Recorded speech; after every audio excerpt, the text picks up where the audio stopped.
صوبیا کی German teacher نے جب اس کو کلاس میں یہ نظم گنگناتے سنا تو بہت متاثر ہوئی اور اسے اسکول کے ایک فنکشن میں پڑھنے کی آفر کی، جس کو سب نے بے حد پسند کیا اور پورا ہال تالیوں سے گونج اٹھا۔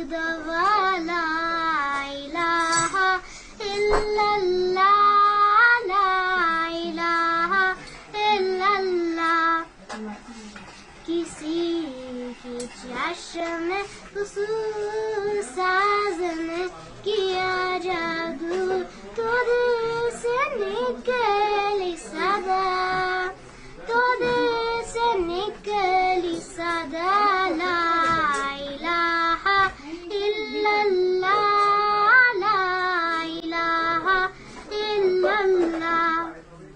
شاباش۔ مجھے آپ کی امی نے بتایا کہ آپ نے یہ کلاس میں بھی پڑھی تھی، نظم پڑھی تھی، پھر کیا ہوا تھا؟ پھر تو سارے ٹیچر کو وہ بہت فخر ہو گئی تھی، کہہ رہی تھی کہ بہت اچھا ہے وائس۔ شاباش۔ اور اس کو اردو تو نہیں آتی نا ٹیچر؟ پر اس کو بہت اچھا لگا تھا میرا وائس۔